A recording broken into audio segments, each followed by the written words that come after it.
vereador em 2 mandatos, foi eleito prefeito de São Vicente em 1997 e reeleito em 2001. Entre 2008 e 2014, ocupou uma cadeira na Câmara dos Deputados, de onde saiu para assumir a Secretaria de Turismo do Estado de São Paulo. Filiado ao PSB, o Partido Socialista Brasileiro, foi eleito vice-governador em 2015 na chapa de Geraldo Alckmin, quando passou a acumular o cargo de secretário de Desenvolvimento Econômico, Ciência, Tecnologia e Inovação. Com a saída de Alckmin para entrar na corrida presidencial em abril, ele assumiu o governo de São Paulo e agora busca a reeleição. Márcio França é o convidado desta primeira edição do Roda Viva de hoje.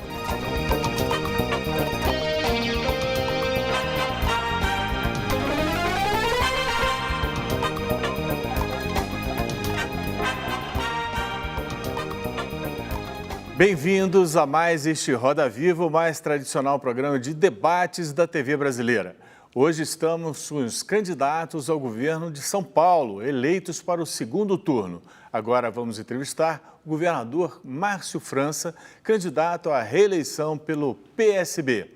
Às 22h15, teremos o candidato do PSDB, João Dória. Estamos no ar em todo o país, pela TV Cultura, pelas emissoras afiliadas, pelo nosso canal no YouTube e pela nossa página no Facebook. E também ao vivo no nosso perfil do Twitter. Para conversar com o Márcio França, convidamos Ana Clara Costa, editora de Brasil da revista Veja, Thaís Bilenque, repórter de política do jornal Folha de São Paulo, Cida Damasco, colunista do jornal O Estado de São Paulo, Flávio Freire, coordenador de Nacional e Política da sucursal do jornal O Globo, em São Paulo, e André Guilherme Vieira, repórter de política do jornal Valor Econômico. Somos supervisionados pelo nosso desgovernado cartunista Paulo Caruso, com desenhos feitos em tempo real. Boa noite, candidato. Muito obrigado por ter vindo, por ter aceito o nosso convite. Um prazer tê-lo aqui. Boa noite, prazer falar com vocês. Queria começar com a mesma pergunta que eu fiz em vários programas. Sua primeira medida ao chegar ao governo para melhorar a vida do povo de São Paulo? Olha, eu acho que a principal tarefa que todo governador vai ter aqui em São Paulo, e em especial agora, é unir o Brasil. Nós estamos com um momento nacional muito difícil, de muita desunião. São Paulo sempre ajudou a orientar o Brasil nos momentos mais duros da nossa história. Foi assim na independência, com Zé Bonifácio, depois foi assim na República, foi assim na Constituição, enfim. Eu penso que a principal tarefa vai ser reorientar o Brasil à unidade, porque a partir de janeiro... Mas tem uma medida prática, governador, isso que a gente queria saber. Não, a medida, eu já estou no governo, eu estou há 5 meses no governo, quer dizer, eu tenho conduzido o governo com muita decência, porque a gente já vem numa sequência que acompanhou cada passo do governo. Claro que quando você assume, no meu caso, a minha principal tarefa é conseguir criar oportunidade para jovem. Foi assim que eu me dediquei e tenho dito para todo mundo. E o programa especial que eu gostaria de fazer foi aquele que eu fiz quando fui prefeito, onde a cidade era mais violenta do estado de São Paulo, e despencou, não ficou nem entre as 100 primeiras. Morriam de 15 a 20 rapazes com 18 anos, todos os anos, em conflito com a polícia.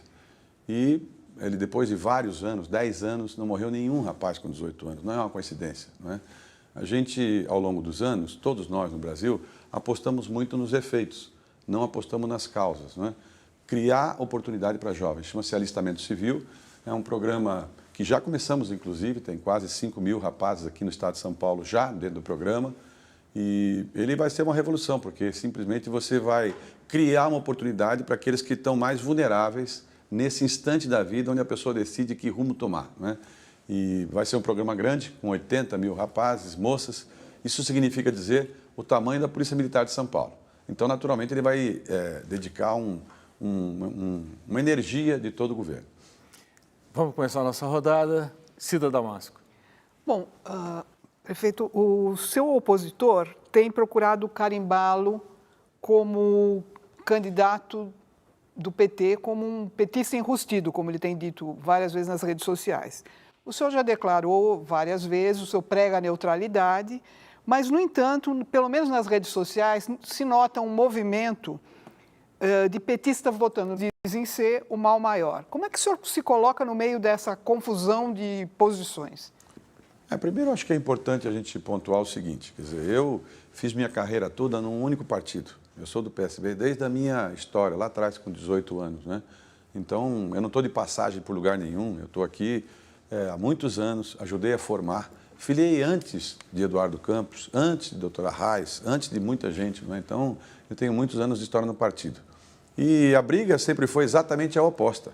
Eu ganhei as eleições do PT, eu ganhei contra o PT na minha cidade, disputei contra eles, né? Ganhei deles a eleição, eles sempre fizeram oposição a mim e eu não tenho nenhum preconceito em relação ao PT.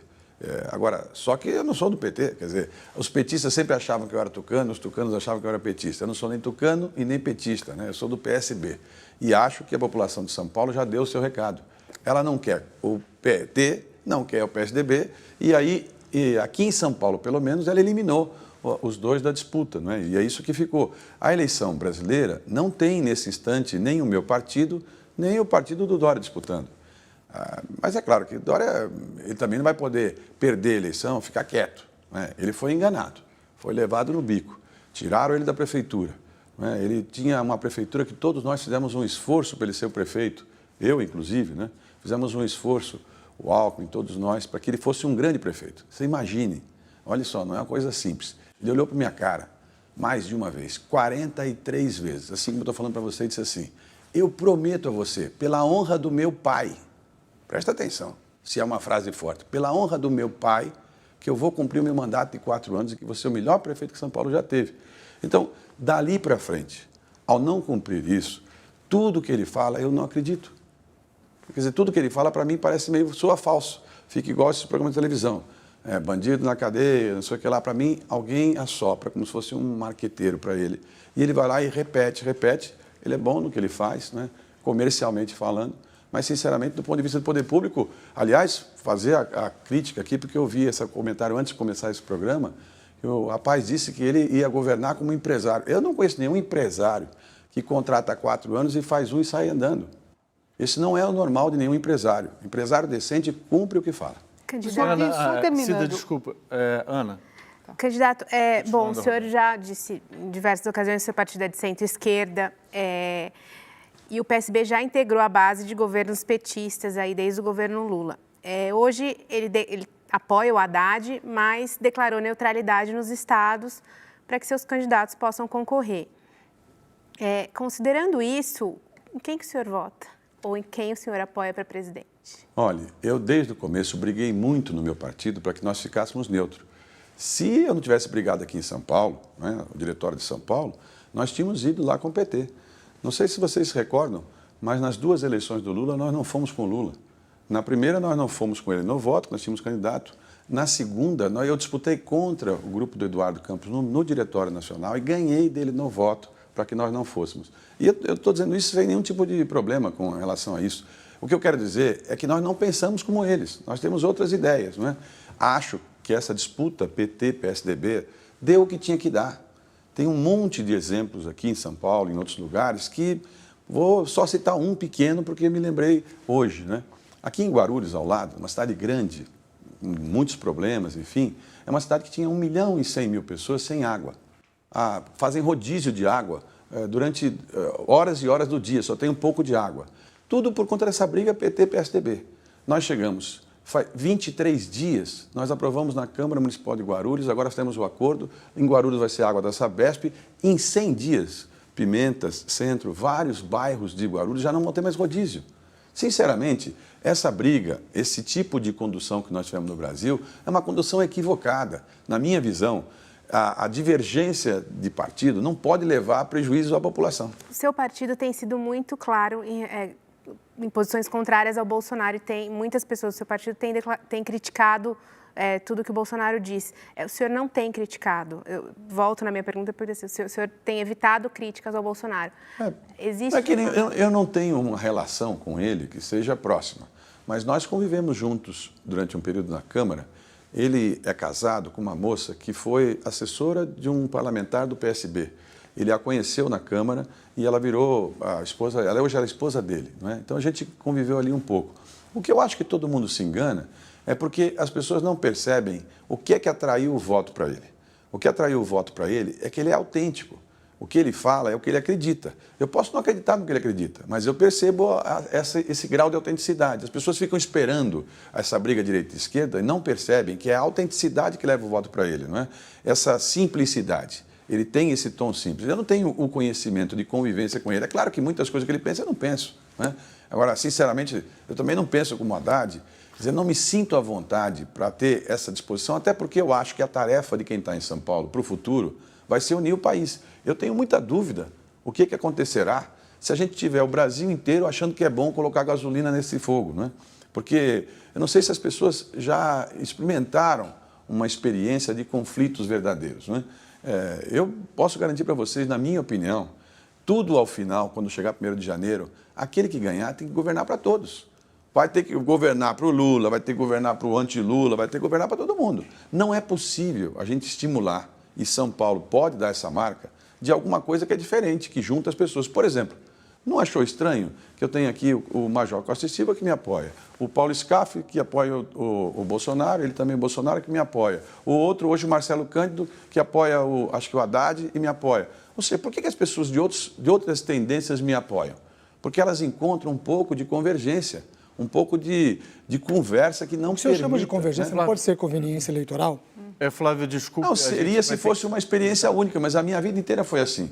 Eu não tenho inimizades. Olha uma coisa que eu acho estranho. Você não acha estranho uma pessoa não ter um amigo de 5 anos? Não ter um amigo de 10 anos? Eu tenho amigo de vida inteira. Por que é que todo mundo que conviveu com o Dória não fica com ele? Alguma coisa está errada. A gente precisa sair, a gente já volta com a pergunta do Flávio. Vamos para um rápido intervalo e voltamos já com o governador Márcio França, candidato à reeleição pelo PSB. Fica aí, é rapidinho.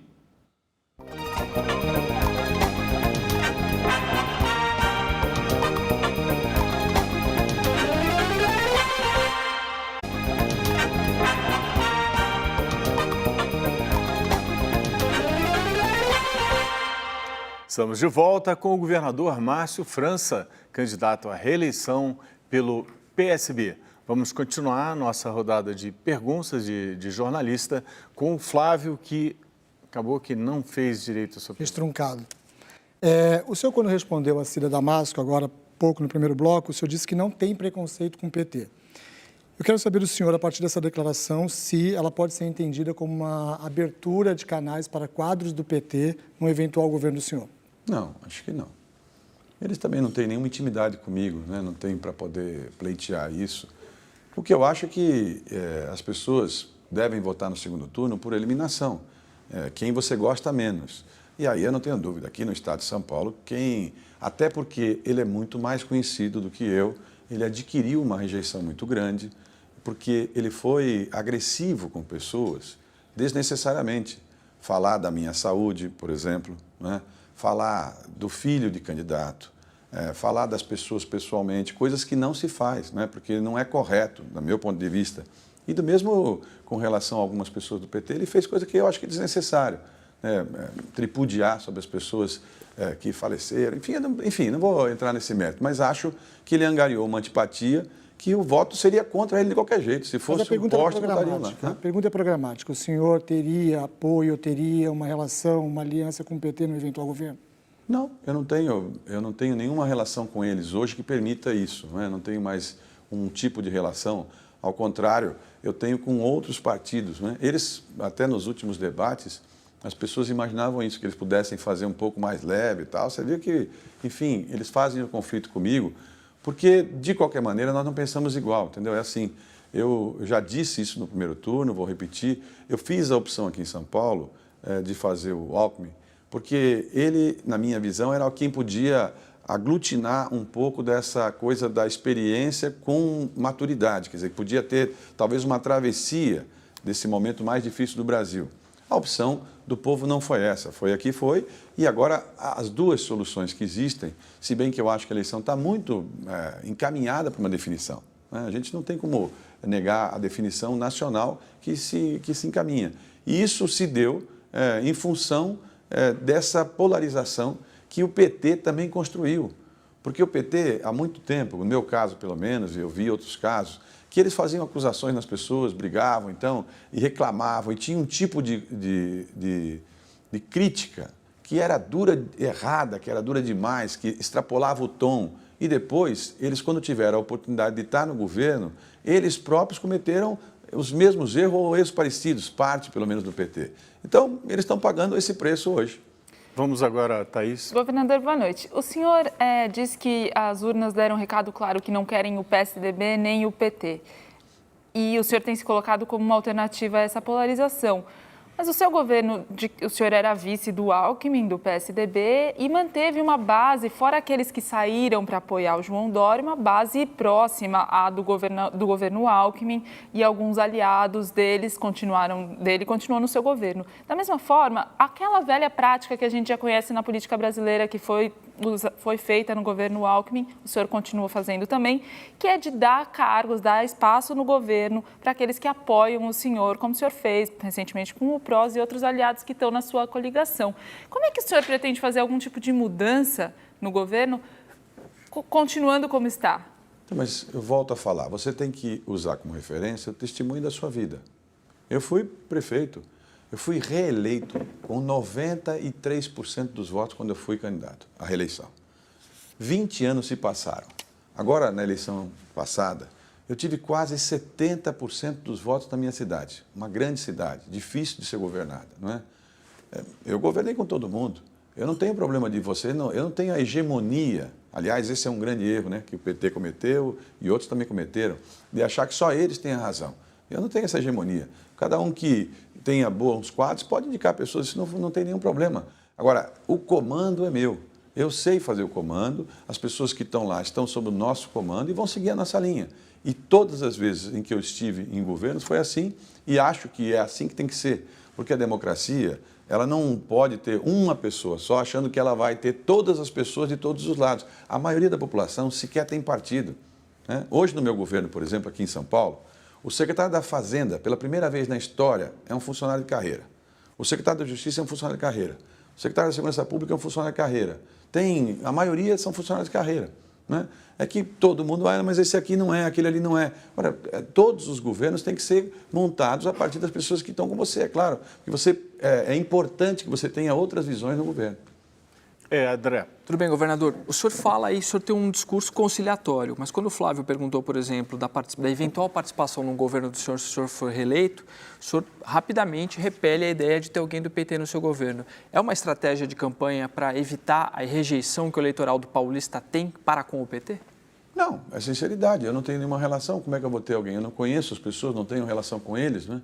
Quer dizer, seria mais fácil ter com alguém que você já tem algum tipo de relação. Eles tiveram um candidato no primeiro turno, lançaram o seu candidato, tem candidato nacional. Eu acho que eles imaginavam, será que o Márcio pode apoiar a gente? Eu não estou apoiando. Então, eles podem falar, olha, não vou participar. Até porque o espaço que eles pretendem fazer é um espaço que eles vão estar delimitados na oposição. É um pouco do perfil do PT. E eu respeito também. Eu acho que é importante eles estarem lá como partido, existir, enfim, fazer oposição. Agora, o senhor, em termos de gestão do Estado, equilíbrio das contas públicas, o senhor vai trazer alguma inovação nessa história? O senhor vai mostrar que o seu governo é diferente do governo que vinha há tanto tempo na direção do Geraldo Alckmin? Vai ser diferente porque nós somos pessoas diferentes, de visão diferente, nós temos uma vida pública diferente. Eu insisto que o governador Alckmin é uma pessoa extremamente equilibrada e muito idônea. Ele conduziu o governo com equilíbrio fiscal, enfim, vários acertos econômicos importantes. Mas, na minha visão, por exemplo, questão de servidor público, né, funcionário público, a gente não tinha interlocução com os funcionários. Eu, em poucos meses, me reuni com todos os grupos diferentes de funcionários e abrimos conversa em todos os lados. Os funcionários, os servidores, eles estão há 3 anos praticamente sem nenhum tipo de atualização da sua remuneração. Você tem que reconhecer que está errado. Não é possível, porque houve algum tipo de inflação e as pessoas ficaram com menos remuneração. Então, é claro que você tem que apontar para as pessoas, pelo menos explicar, olha, não deu agora, e foi importante naquele instante, porque vocês se lembram, muitos estados do Brasil sequer pagaram salários, atrasaram até 13º, né? Aqui em São Paulo conseguiu o equilíbrio, mas foi um sacrifício. as obras que todo mundo cobra, as obras, enfim, nós estamos nesse instante com 1.000 obras em andamento. 1.000 obras. Não são obras pequenas. Numa obra só, a Tamoios, por exemplo, a descida da serra entre São José e o litoral norte, é a maior obra pública do hemisfério sul. Tem os 3 maiores túneis. Obra gigante, quase 4 bilhões de reais. Então, eu estou dando um exemplo de muitos. 300 e poucas creches sendo construídas. Tem diversas obras. São Paulo, mesmo quando está em crise econômica, como nós tivemos no Brasil inteiro, São Paulo tem um tamanho que não é qualquer coisa. Se São Paulo para, aí você vai ver o Brasil realmente sucumbindo. Governador. Olha bem, só um detalhe. Nesse instante, quase 20% de todas as nossas 21.000 vagas que nós temos hoje de leitos hospitalares, são ocupadas por pessoas de outros estados, que vêm para cá desesperados tentar um pouco de saúde pública de alta complexidade. É bastante, né? Governador, o senhor tem falado muito durante a sua campanha em valorização do funcionalismo, em alguns casos o senhor fala em reajuste. E é um ponto que o governador Geraldo Alckmin nunca priorizou muito, como a gente sabe. Onde tem espaço no orçamento hoje e nas previsões de receitas dos próximos anos para dar esses reajustes que muitas classes estão esperando, em especial Polícia Militar? Veja, todo mundo tem 25% de defasagem, né? Mais ou menos é isso, em média, defasagem. O que eu disse é que, em 4 anos, nós temos que atualizar o salário das pessoas. E eu acho que, no caso de São Paulo, em especial, que é o estado mais poderoso, mais forte do país, os funcionários têm que ter os melhores salários do país. É o que eu acho. Eu acho que é assim. Eu fui servidor público de carreira, eu venho de uma família com servidores públicos. Meu pai foi médico do Estado, meu avô foi médico. Nós temos uma vida simples, mas a vida da gente foi estável por conta do serviço público. Eu não acho que a gente possa ter um serviço público onde as pessoas se sintam menores, desprestigiadas e sem... Eu sei que você está perguntando do espaço financeiro. O senhor conhece a máquina, né? O Brasil não vai ficar assim. O Brasil, hoje, São Paulo está crescendo 6% ao ano. Eu sei que nós estamos numa catarse de tudo falar negativo, mas de verdade é um crescimento maior do que a média.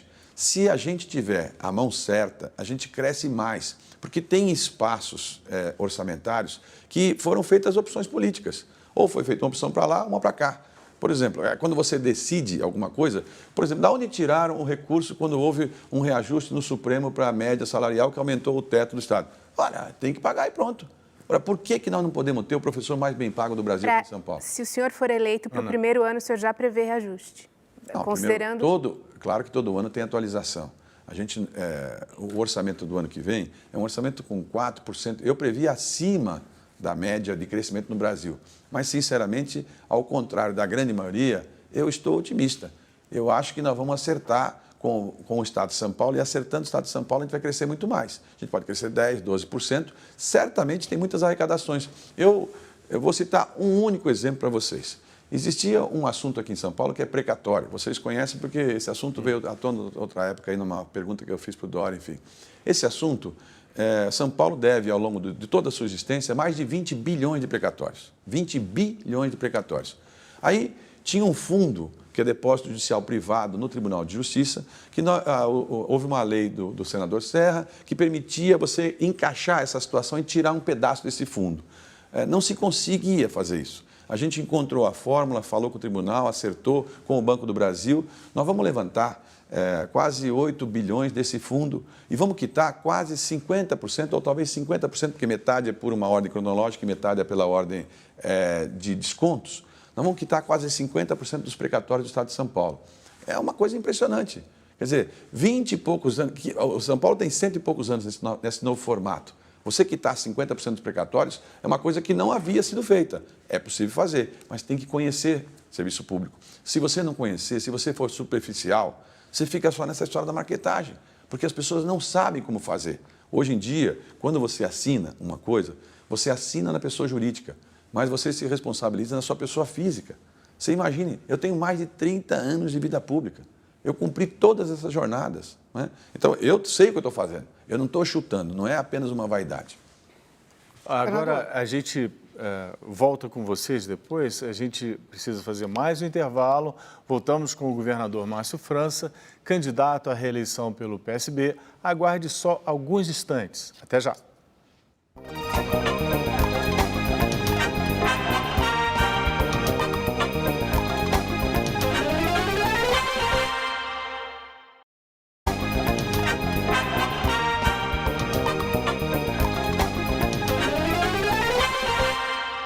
Estamos de volta para o terceiro bloco da entrevista com o governador Márcio França, candidato à reeleição pelo PSB. Vamos agora a uma pergunta da Cida Damasco agora. Governador, o senhor acabou de dar um panorama razoavelmente otimista até sobre a administração das contas públicas.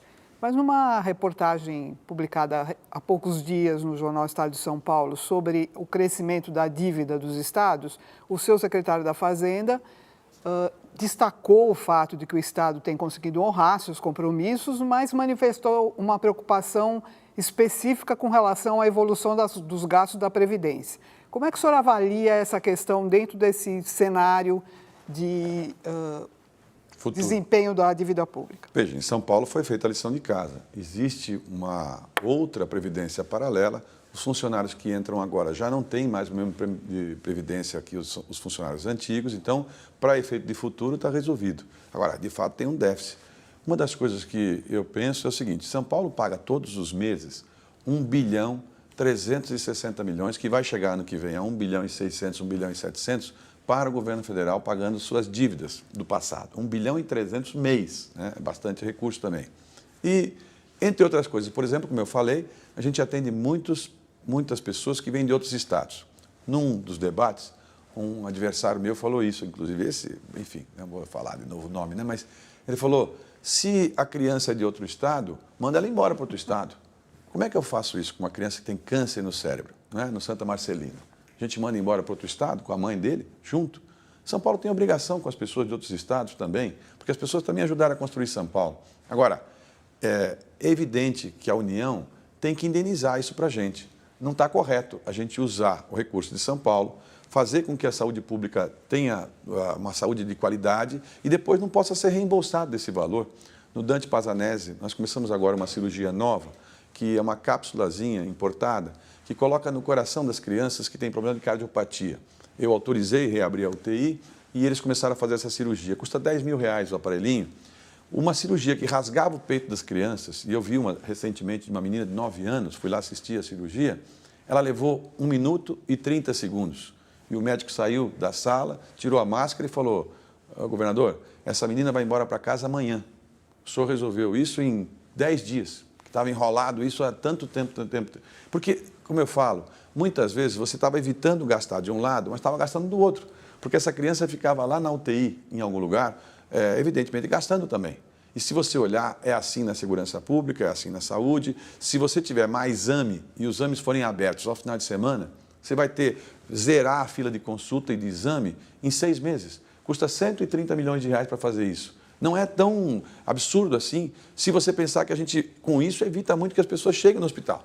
Do mesmo jeito que eu falei com a segurança pública, ou seja, se você tratar lá atrás a origem, você não vai ter que tratar tanta gente, como eu falei aqui no intervalo.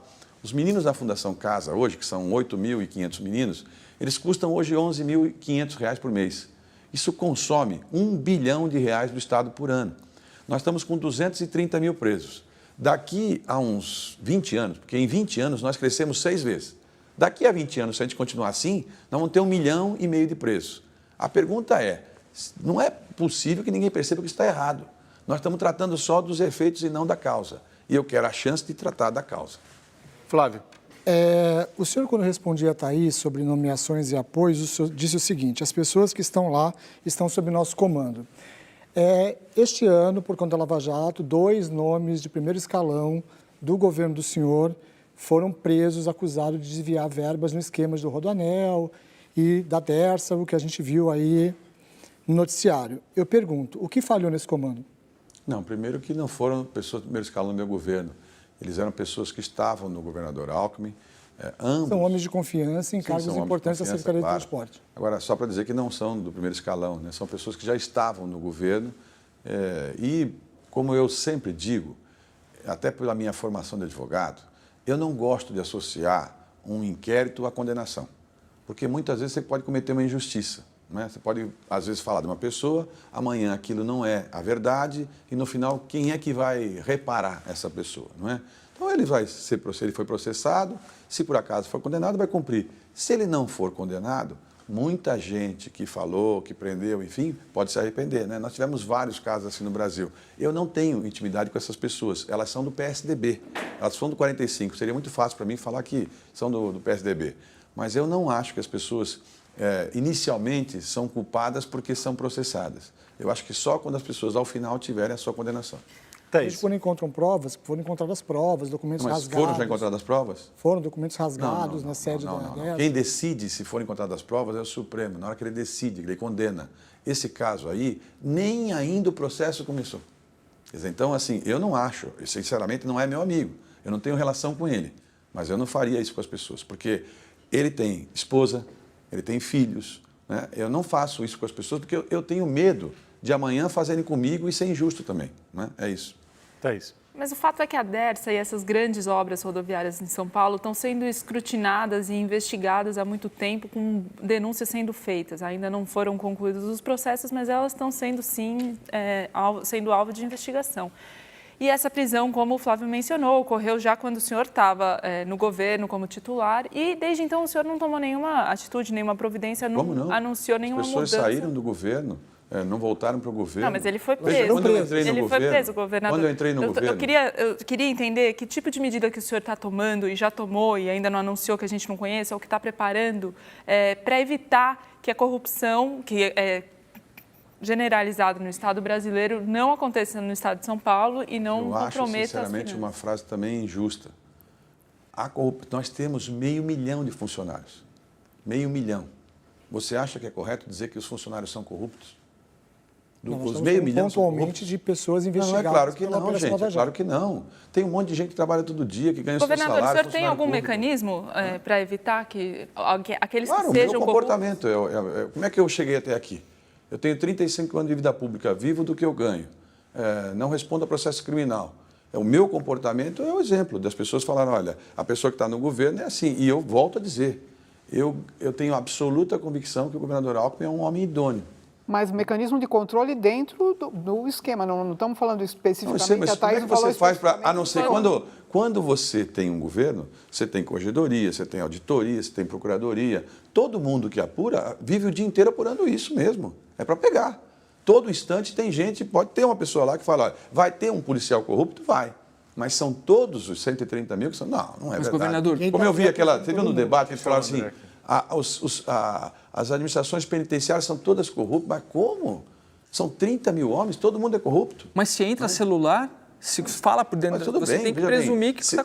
Você pode garantir que a todo instante, na área que você trabalha, no valor econômico, né, não tem ali alguém que possa fazer alguma coisa errada? Claro que não, nossa obrigação é apurar. Agora, eu não posso garantir... Provavelmente ninguém compactua com o crime organizado dentro do valor econômico. Veja bem, é isso que eu estou dizendo. Quando você generaliza e você passa a sensação que todo mundo é corrupto, você cria essa situação nacional, onde as pessoas acham o seguinte, ninguém presta mesmo, então vamos avacalhar esse negócio aqui.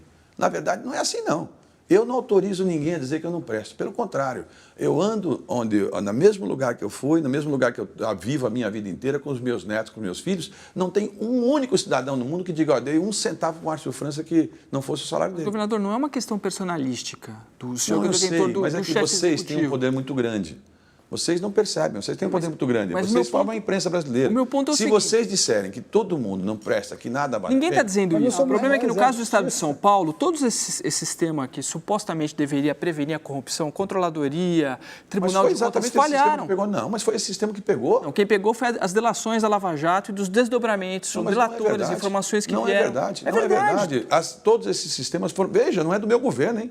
É do governo do Alckmin. Nada aconteceu nesses 5 meses, nem daria tempo para isso. O senhor integrava o governo como vice-governador. Não, mas não é isso. Você sabe que não é a mesma coisa. Estou dizendo, não são pessoas da minha relação.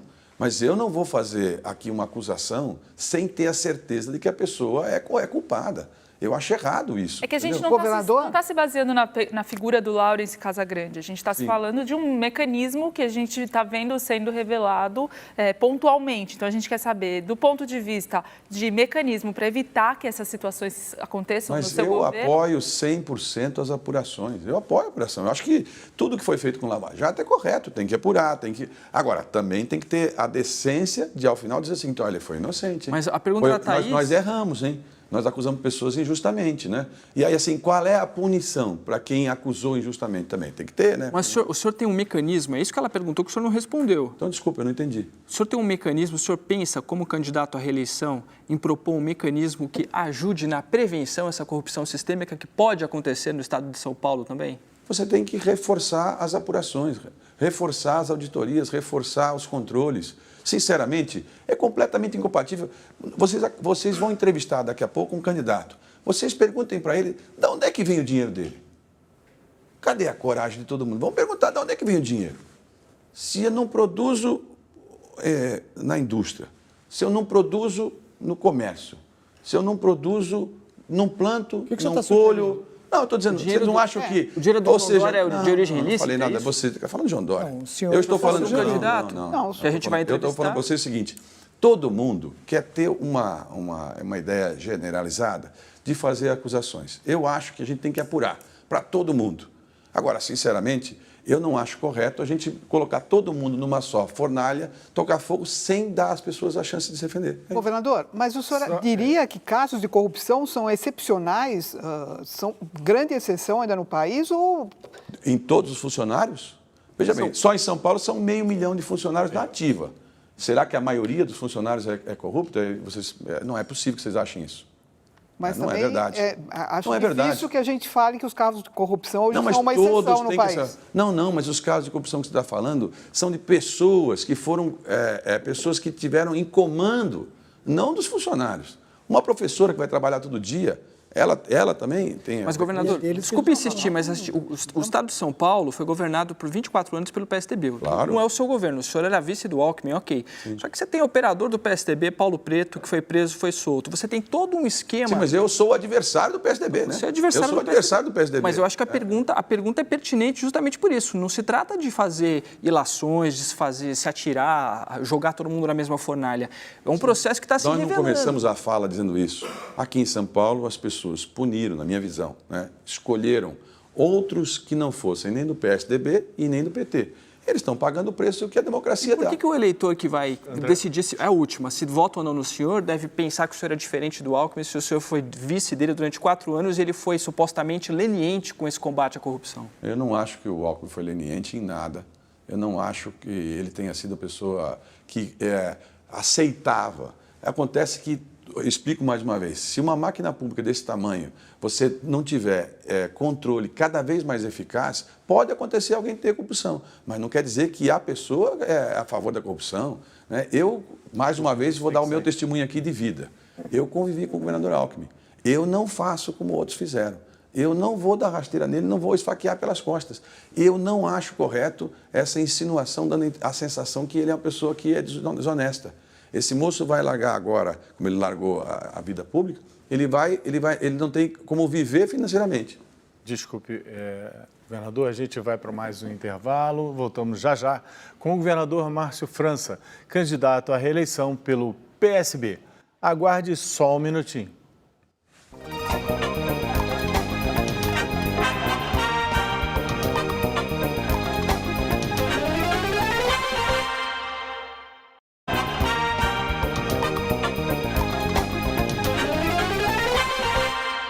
Estamos de volta para o quarto e último bloco da entrevista com o governador Márcio França, candidato à reeleição pelo PSB. A gente agora vai para uma pergunta do Flávio, que está ali atrás. Governador, é um tema que eu vou tratar também na entrevista com o João Dória daqui a pouco. Eu queria saber até que ponto o governo tem responsabilidade sobre o avanço da facção PCC no Estado. Bem, todos os líderes do PCC... Os principais estão presos em São Paulo, né? Nós temos um grande desafio, e eu tenho falado em estrangular a facção criminosa pela única fórmula que eu enxergo, que é exatamente tirando a mão de obra deles, o que eles fazem? Eles acabam cooptando os garotos nas comunidades mais humildes, oferecendo vantagens de dinheiro para a pessoa fazer venda de droga, e aí trazem as pessoas. Se você tirar isso deles, você acaba estrangulando, né? Mas não só não conseguiu estrangular, como a gente vê o avanço da facção. O que está falhando no sistema de segurança? Está faltando isso. Falta o meu programa entrar em vigor. Quando ele entrar em vigor, daqui a 1 ano, você vai dizer o seguinte, é inacreditável. É inacreditável. Como é que tantos anos nós perdemos tratando os efeitos e não tratando as causas? Agora, tem que ter. Todos os sargentos nós autorizamos que andassem com um fuzil dentro do carro. O que é isso que o senhor está fazendo? É, fuzil. Lá eles andam com fuzil. Está parecendo um candidato a presidente. Bom, pode até estar na moda, mas não é a minha. Eu nunca peguei num fuzil, né? Agora, aliás, peguei. Nesse dia eu fui ver lá um fuzil que nós tínhamos comprado e todos os sargentos estão andando agora com fuzil. Nós criamos várias formas de prestigiar os policiais, porque os policiais, como eu digo, eles são pessoas que andam fardadas e eles, mais do que ninguém, ficam expostos, né? Do que qualquer outra pessoa. Se a gente tem receio de violência, imagina eles que ficam fardados. Então, eu tenho procurado a todo instante prestigiá-los. Mas, de qualquer maneira, na minha visão, para poder você fazer essas facções acabarem, você tem que tirar a mão de obra que hoje eles cooptam nos lugares mais humildes e porque também, né, de alguma forma, a gente não conseguiu fazer isso antes. Se tivesse feito, já não tinha mais hoje. Ana. Governador, voltando um pouco a essa questão da Dersa, a secretaria, quando o senhor entrou, ela foi assumida por um representante do PR, que é o partido que tem como principal influência o Valdemar Costa Neto, que foi do Mensalão, e que comandou o Ministério dos Transportes dos governos Lula, Dilma e Temer. Os últimos 7 ministros foram do PR. Um deles, que era o Antônio Carlos... Sem interromper, porque as perguntas elas são feitas já partindo de pressupostos. Você viu se esse atual secretário é filiado ao PR? Não, ele foi uma indicação. Não, ele foi filiado? Ele não é indicação do PR. Mas ele é uma... Não, ele não é. Ele trabalhou em várias empresas, como na Valer. Ele é um engenheiro de carreira do Estado, trabalhou na Dersa, no DR, em várias pessoas. É um profissional idôneo. Porque quando você associa, né, as pessoas, já crava a pessoa como se fosse alguma coisa errada. Ele foi para a Valec por indicação do Mas PR. Ele foi? Você estava lá no dia que ele estava? Não, eu apurei. Eu estou falando, não é. Muitas vezes as pessoas falam dos outros como se fosse verdade. Eu quero dizer assim, o Mário, por exemplo, veio para a secretaria, é uma pessoa extremamente competente de carreira, a vida inteira trabalhou com transportes. Qual é o mal dele? Ele é a pessoa da minha relação que estava lá com confiança, né? Então não existe um problema na relação dele com o PR. Não que é um partido que tem esse histórico, inclusive o presidente do PR, quando foi preso, eu não quero te interromper também, mas dizer o seguinte, nós estamos aqui acabando de falar o seguinte, para a população, ela quer saber, é eficiente, é idôneo, é isso. Eu acho que é eficiente e é idôneo. Cida. Governador, apesar da disputa ferrenha entre o senhor e o seu opositor nessas eleições, há uma avaliação de alguns cientistas políticos, de outros observadores, de que, no fundo, vocês dois têm, digamos, uma raiz política parecida. E que as propostas... eu vou até o fim. Tá? Mas não é possível. E que as propostas de políticas públicas não seriam tão diferentes como parece à primeira vista. Como é que o senhor responde e que, na verdade, haveria nesse momento, uma disputa por espaço político dentro do Estado? Como é que o senhor responde a essas avaliações? Avalie o passado. Não é? Eu estou na vida pública há muitos anos, cumpri todas as minhas jornadas. Fui vereador, prefeito, cumpri meus 8 anos, fui reeleito, cumpri cada uma das minhas jornadas, todas elas. Né? Eu não foi por acaso. O João Dória, vou repetir, ele nos prometeu que ia ficar aqui, que ia ser o melhor prefeito. Ele disse isso para todo mundo. Eu não me conformo. Hoje é dia dos professores. Né? Até aproveitar, porque minha mulher é professora, enfim, minha relação com os professores. Você acha que um professor vai ensinar para um aluno? Olha, minta, descaradamente, minta, que depois as pessoas vão votar em você de novo. Você fala isso para o seu filho? Você fala para Não é possível. Se acontece isso comigo, eu fico indignado. Eu acho que as pessoas deviam ficar indignadas. Não é? Assim, a pessoa dá a palavra e não cumpre, pega a pessoa que ajudou a eleger, que foi, no caso, o Alckmin, e faz o que foi feito. Né? Olha, hoje foi o Fernando Henrique que chamou ele de oportunista. Ontem foi anteontem, sei lá, foi o Alckmin que brigou com ele. Enfim, eu pergunto, vocês não acham estranho uma pessoa ter uma vida de tantos anos e não trazer junto seus amigos? Os amigos terem ficado todos pelo caminho? alguma coisa está errada. O senhor considera que as propostas políticas são totalmente diferentes. São totalmente Claro, diferentes. são totalmente diferentes, porque, veja, não é nem por mal que ele faz. Ele só não sabe o que ele está falando. Ele não sabe o que ele está falando. Ele não tem noção. Por exemplo, quando ele usa algumas expressões, você percebe nitidamente que ele não tem noção. Ele teve a oportunidade de demonstrar, como disse aqui o rapaz, ele é um empresário, ele teve a oportunidade. Por que não deu certo a Cracolândia? Você acha que está certo fechar as unidades de saúde da capital quando tem problema financeiro? Quer dizer, suspender o repasse de leite para as crianças que precisam de leite, para as pessoas de idade que precisam de leite? Não é possível. Às vezes eu fico pensando, será que eu estou vivendo nesse mundo desse jeito que as pessoas acham assim, passivamente é assim mesmo, vai ter que ser assim, porque ele é rico, ele é poderoso, ele manda e todo mundo vai assim, né? A mim, ele não vai comprar, ponto final. Candidato, duas perguntas rápidas, uma do André e outra da Thaís. Queria retomar a questão do PCC rapidamente. O senhor falou da origem do problema do PCC, mas a gente sabe que, só ver os relatórios de monitoramento do Ministério Público, que o PCC recruta principalmente dentro dos presídios. Ele usa outros presos que às vezes entram, que não têm um histórico de passagem por crimes tão violentos, e obriga eles a pagarem a gíria para o partido, e depois aquele sujeito sai... Mas da onde sai esse dinheiro que eles pagam? Lá da ponta. Do tráfico. Dos não, meninos, mas meu raciocínio é o seguinte, por que o Estado até hoje, em 24 anos, não fez nada para evitar que eles falassem por telefone de dentro de presídio? Não dá para bloquear? Por que não se comprou? O senhor pretende agir dessa maneira, evitar o contato? Porque se o sujeito não dá ordem de dentro do presídio, acabou, está quebrada a cadeia. Eu pretendo, mas é evidente que você não tem uma noção de que boa parte do que eles falam tem escuta, nossa que ouve, é claro. É a estratégia deles contra nós estamos também lutando contra eles, não é? Então, assim, não é tão inocente, né? Que eles falam no telefone, eles falam, porque nós estamos grampeando também, né? Nós estamos também do lado de cá ouvindo o que eles estão falando. Thaís. Governador, o senhor tem pretensão de criar alguma nova taxa no seu eventual novo governo? Por exemplo, aquela que cobraria sobre áreas beneficiadas por obras públicas? Eu vi esse comentário do Dória também. Veja, é outra coisa inacreditável.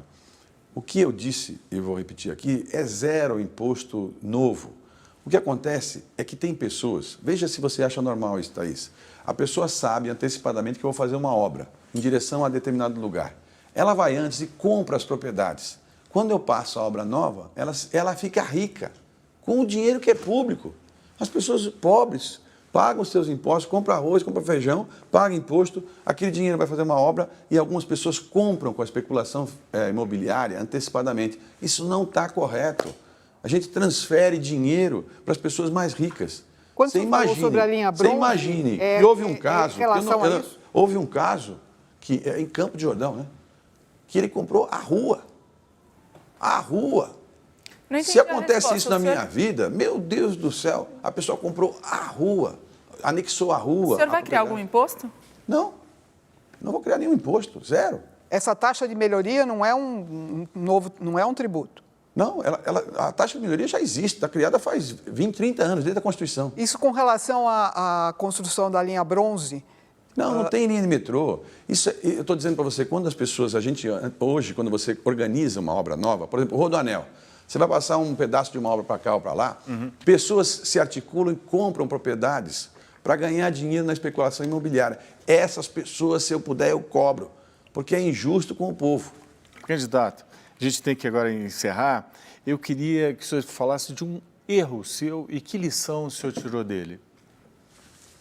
Olha, eu acho que na minha vida eu procurei fazer aquilo que eu gosto, que é a minha atividade, a minha vocação, né? E claro que eu errei muitas vezes, porque às vezes você faz com boa intenção. Nenhum dos erros que eu cometi foi intencionalmente. Eu não criei inimigos, portanto, assim, acho que talvez o erro tenha sido acreditar sempre que o dia seguinte vai ser melhor. Eu insisto com isso, eu sou uma pessoa otimista, mesmo no meio de uma situação dessa. Quando começou esse mandato aqui, esses 5 meses, todos praticamente diziam, não vai dar, Márcio não é conhecido e tal. Eu dizia, olha, eu acho que vai dar, né? Passou as eleições, eu estou aqui, como diz, sobrevivendo. O filme da sua vida? Olha, o filme da minha vida, acho que Muito Além do Jardim é um filme muito especial na minha vida. Só música? A minha música, acho que Fascinação, uma música com que eu casei com minha mulher há 32 anos atrás, uma música especial na minha vida.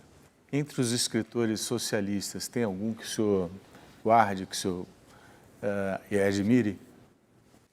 Não, nada especial. Eu gosto muito de um livro que tem orientado as minhas conduções, que é A Revolução dos Bichos, porque eu acho que ali você tem uma visão de que tudo tem o seu limite, não é? Mesmo as conduções de você fazer as coisas em conjunto têm os seus limites.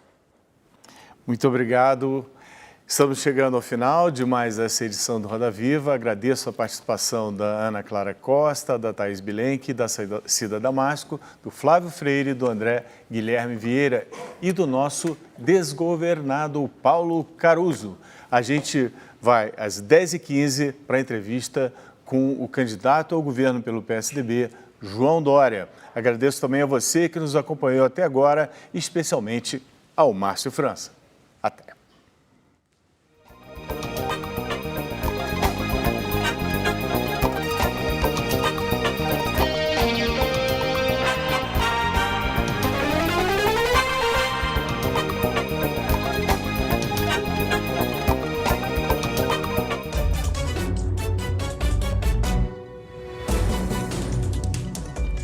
Olá, estamos de volta aqui na bancada do Jornal da Cultura, acompanhando o Roda Viva, que esta noite entrevista os dois candidatos ao governo do estado de São Paulo nesse segundo turno. Eu tenho a companhia da jornalista especializada em economia, Thaís Herédia, e do economista e filósofo Joel Pinheiro da Fonseca. E nós temos a participação do Twitter nessa transmissão do Roda Viva. E a repórter Eloá Orazen está no telão e vai nos mostrar os temas mais relevantes nessa entrevista do governador Márcio França. Boa noite, Eloá. Boa noite, Joyce, Joel, Thaís. Bom, além de estar ao vivo aqui na TV Cultura, também quem pode acompanhar o programa nas nossas redes digitais. O Twitter leva ao ar o programa integral e a gente fez um filtro das palavras mais usadas durante a entrevista com o Márcio França. Temos aqui a de maior destaque, como você pode ver, futuro, seguida por segurança, educação, muito empatado, reeleição, escola, polícia, professores, médicos e jovens. Lembrando que este Roda Viva, a hashtag Roda Viva, já está entre os assuntos mais comentados do Twitter no Brasil e, sobretudo, em São Paulo. Vocês acham que esse filtro, que essas palavras condizem com o que a gente discutiu hoje agora na Roda Viva com o Márcio França? Oi, Elá, obrigada. São as palavras mais importantes e de maior discussão realmente no momento, né? Desde que a gente viu de destaque do Twitter e de tudo que assistimos agora, qual a impressão que vocês tiveram da explanação, das respostas do candidato ao governo e qual a característica que ficou em maior destaque, na opinião de vocês, depois de ouvir a fala do candidato? Joel. Bom, o Márcio França está com um desafio enorme em mãos aí, né? Que é neste momento que o Brasil inteiro, e São Paulo especificamente, está com essa revolta total contra a política, contra o sistema, né? Contra o establishment, que quer mudar tudo, a política são os podres, a velha classe política, aquilo é tudo que a gente não quer. Ele está com o desafio de dizer, peraí, existe uma boa política. Nem todo mundo é corrupto, nem todo funcionário público é corrupto, ou desonesto, ou inútil. Existe gente fazendo um bom trabalho, é possível fazer um bom trabalho. E mais, é só conhecendo bem como o sistema funciona e sendo capaz de trabalhar com todo mundo que você consegue chegar a resultados melhores. Essa é a mensagem que, na minha opinião, ele tentou passar aí. Você viu que em vários momentos, quando traziam acusações de corrupção, desse ou daquele, a primeira coisa que ele falava é, não, peraí, primeiro que quem está sendo investigado é uma coisa e condenado é outra. Em segundo lugar, quem está condenado, os corruptos, é uma minoria, é um ou outro. A gente tem centenas de milhares de funcionários públicos aí. Você não pode reduzir tudo a uma realidade que a gente vê mais na TV, mas que é de um ou outro, né? Então, acho que essa é a mensagem central que ele tentou passar aí. E acho que se saiu bem aí, na frente às perguntas dos entrevistadores. Thaís, e você, o que ficou mais evidente, na sua opinião, na fala do candidato Márcio França? Eu acho que a tranquilidade dele, o Márcio França está parecendo muito preparado, ele não se intimida. Uma hora ele corrigiu a jornalista, disse, olha, você já traz uma tese embutida na pergunta, enfim, eu achei ele muito tranquilo no enfrentamento das perguntas. Ele não respondeu algumas coisas, por exemplo, que foi um tema que eu trouxe aqui, que é a Cida Damasco, que é uma super fera em economia, perguntou sobre o problema da Previdência, o problema sobre a dívida do Estado, que é caríssimo. Ele começou ali a responder, mas aí falou quanto de juros tinha que pagar, enfim, e juntou com uma história do SUS, de cirurgia de coração, passou para um outro tema, enfim, e acabou não respondendo o que, para mim, eu acho que, assim, qualquer um desses temas aqui que ela trouxe no telão para a gente, especialmente educação, saúde e segurança, vão depender de um equilíbrio financeiro em qualquer estado, né? Mas mesmo em São Paulo, que é o estado mais rico do país e também o que está com as contas mais minimamente ajeitadas, ele vai precisar ter uma tranquilidade ali, ele vai precisar ter gerenciamento sobre orçamento. Esse gerenciamento hoje não está garantido. E para mim faltou essa resposta. Uma resposta mais clara sobre isso. E é justo eu achei o futuro, ele bem contundente. Né? O futuro, que é a palavra que mais surgiu aí, previdência, cuidar do futuro, né? Que a gente vai deixar, como é que a gente impede que esses gastos explodam, né? Absorvam todo o orçamento público pagando para servidores inativos, né? A conta simplesmente não está fechando. Ele até disse que para o longo prazo está resolvido, porque quem entra agora já não está no mesmo esquema aqui no estado de São Paulo, mas até chegar a esse longo prazo tem uma janela aí que, de fato, ele não apresentou a resposta. E o Roda Viva com o governador Márcio França terminou agora há pouco e a repórter Luísa Moraes vai conversar com ele, que está ao lado do estúdio do programa. Márcio França é candidato à reeleição pelo PSB. Boa noite, Luísa. Boa noite, Joyce, a todos aqueles que assistem ao Jornal da Cultura. Governador, boa noite. Como é que o senhor avalia a sua participação e qual a importância de um programa como o Roda Viva, de que forma ele contribui para o debate eleitoral? Bom, como tem muitos jornalistas ao mesmo tempo, é claro que você fica ali com a exposição daquilo que é mais sincero.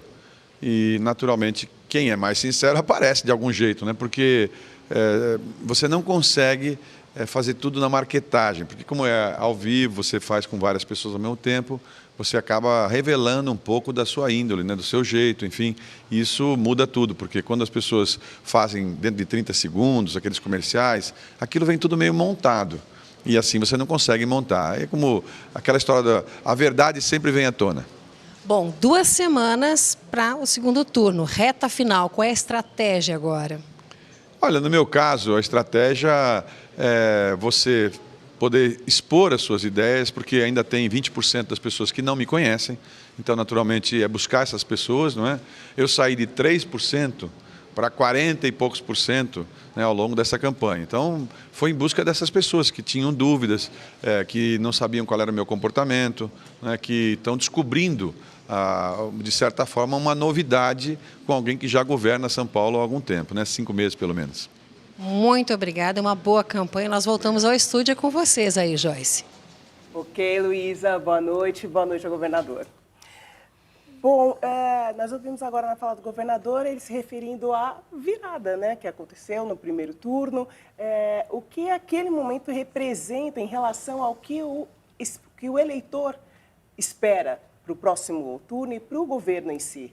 Não, é impressionante. A virada dele, bem, minha área não é muito política, mas a virada do Márcio França é impressionante. Eu me lembro no comecinho ali, final de julho, que ninguém dava, era uma coisa assim, não, o Márcio França está fora e tal, como ele disse. E ele acabou virando extremamente competitivo, né? Eu não sei se esse tom dele mais moderado e a forma com que ele escolheu de enfrentar o seu adversário, que é o João Dória, que é mais aguerrido, que é um sujeito até difícil de dialogar com ele, porque ele é muito impositivo, ele tem muito argumento. Então, eu acho que a maneira dele lidar com essa coisa da diversidade, do adversário, e ele parece essa moderação que ele deixou muito clara ali no Roda Viva, eu acho que, de repente, pode ter sido importante para ele. Foi impressionante mesmo a virada dele. Como você vê, Joel? Realmente, até alguns meses atrás era Dória e Scaff, um longínquo terceiro lugar lá do França. E acho que a Thaís trouxe bem esse ponto, né, Thaís? A gente está vivendo essa eleição da polarização, né? São dois lados, esquerda radical, direita radical, esse embate a ferro e fogo, um lado odiando o outro. O que o França tem tentado trazer nessa campanha e também agora no Roda Viva é a resposta, a possível resposta a isso, né? A resposta de alguém que nega a polarização e que busca a moderação, algo mais de centro e, mais importante, que é capaz de trabalhar com todos. Se isso aí vai vingar ou não, o eleitorado de São Paulo vai dizer, mas se vingar, é uma resposta que provavelmente a gente vai ver com mais força ainda nas próximas eleições. É um ideário aí que vai surgir, porque acho que o brasileiro cansa um pouco também dessa briga, né? Dessa polarização constante da família, do extremismo, do grupo de WhatsApp dos amigos divisão, que separou, né? As pessoas esperam um pouco um respiro disso, algo que não seja mais disso, né? Olha, pelo Twitter, o Wilson Fernandes manda uma mensagem dizendo o seguinte: educação, saúde, segurança e infraestrutura, se nossos gestores públicos fizerem essa parte, o restante pode deixar conosco. Olha, desculpa, como ele chama? O Wilson Fernandes. O Wilson. Os governantes não vão conseguir fazer isso, viu? Porque não tem dinheiro em caixa pública. Quem vai fazer investimento em infraestrutura no Brasil nos próximos anos é a iniciativa privada. E para a iniciativa privada vir, tem muito investidor, inclusive lá fora, querendo vir para cá para fazer investimento em infraestrutura, precisa ter o retorno da confiança, especialmente o retorno do crescimento da economia, porque você não vai fazer uma uma hidrelétrica ou uma rodovia, você não vai ter carro para circular nela, você não vai ter demanda para uso da energia. Então, infraestrutura sim vai fazer o Brasil funcionar muito melhor, a gente está muito aquém hoje no investimento, mas infelizmente o governo vai ter um papel ali de regulador, de fiscalizador, de parceiro até, mas não de condutor, porque o dinheiro acabou. Questionado sobre o candidato à presidência Bolsonaro, Jair Bolsonaro, o candidato Márcio França disse que ele teria atraído mais votos por ser autêntico. Como você recebe essa fala dele? Eu acho que ele é um dos poucos nomes da esquerda política brasileira, né, o Márcio França, que buscou no seu discurso entender, ao invés de condenar o fenômeno do voto no Bolsonaro. Em vez de estar preocupado, isso faz sentido eleitoral, ele não pode condenar o voto no Bolsonaro, sendo que grande parte do estado de São Paulo vai votar justamente no Bolsonaro aí, ele está de olho nisso também, é claro. Mas a resposta dele, ele busca entender esse fenômeno e não agir de forma horrorizada, indignada, assim como se fosse o fim do mundo. Pelo contrário, diz, olha, o Bolsonaro está falando o que muita gente sente. É por isso que consegue essa resposta do eleitorado.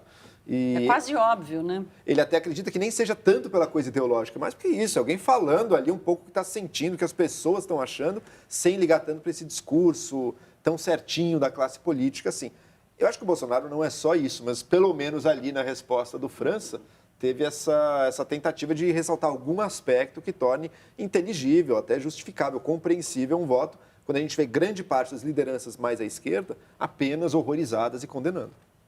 Como você vê, Thaís? Não, eu achei interessante a forma dele colocar, até porque o João Dória se apressou ali em dizer que apoiaria o Bolsonaro, tem feito essa correlação, apesar de não ter recebido o apoio do Bolsonaro, ele tem dito que apoia o Bolsonaro, e o Márcio França, como outros governadores no Brasil, que não conseguiram se posicionar, porque o adversário se posicionou primeiro, né? Porque essa coisa de colar no Bolsonaro parece que é o que atrai voto.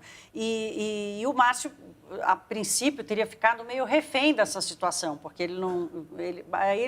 o que o João falou, acho que a estratégia que ele encontrou e que parece estar fazendo efeito eu não vou me transformar ou captar essa mensagem da contradição e do horror do PT ou da esquerda brasileira, e também não vou passar para o outro lado de apoiá-lo, eu vou seguir aqui, de conseguir, pelo menos, dar uma interpretação moderada do porquê do Bolsonaro ser está crescendo tanto hoje.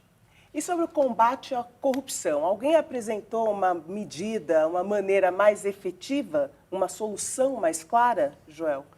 Acho que ali faltou uma resposta mais. Quais os mecanismos? Né? Isso foi perguntado algumas vezes. Né? Quais os mecanismos de controle, de fiscalização, que novas medidas podem ser tomadas para isso?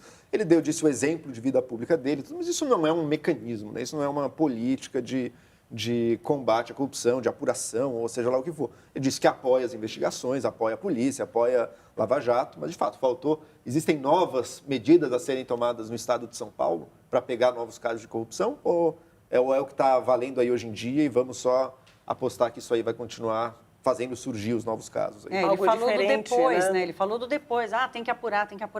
Não, tudo bem, tem que apurar, mas ele foi... os repórteres foram insistentes com ele, né? De perguntar. Primeiro, ele se esquivou completamente de conhecer mesmo, de ter qualquer relação com os envolvidos nas investigações aqui de São Paulo, que eram ligados ao ex-governador Geraldo Alckmin, né? E depois ele não conseguiu responder que mecanismos, por exemplo, como o tal do compliance, né, que é ali a fiscalização seguir regras mínimas, né, para fazer parcerias ou para estabelecer relações entre o setor público e o setor privado. Podia ter falado um pouco isso, não falou. Ele preferiu, aliás, várias vezes, ele preferiu mandar recados contra o Dória do que responder as perguntas. A estratégia que ele escolheu, em alguns momentos achei até que ele foi longe demais. Falou em generalizar a corrupção, né? Condenou. Ele condenou, porque eles não podem falar outra coisa, né? Apoiou a Lava Jato e tal, mas ele, em vários momentos, ele usou o tempo dele para ficar mandando recadinho e cutucando o Dória e não respondendo as perguntas. Bom, agora nós vamos voltar para o Roda Viva. Às 10 da noite nós estaremos de volta. Às 11, daqui né? às 11, já me 11 perdi aqui. Às 11h15 nós estaremos aqui na bancada de volta para mais uma rodada de análise da entrevista que nós vamos assistir agora com o candidato João Dória, perdão. PSDB. Voltamos já.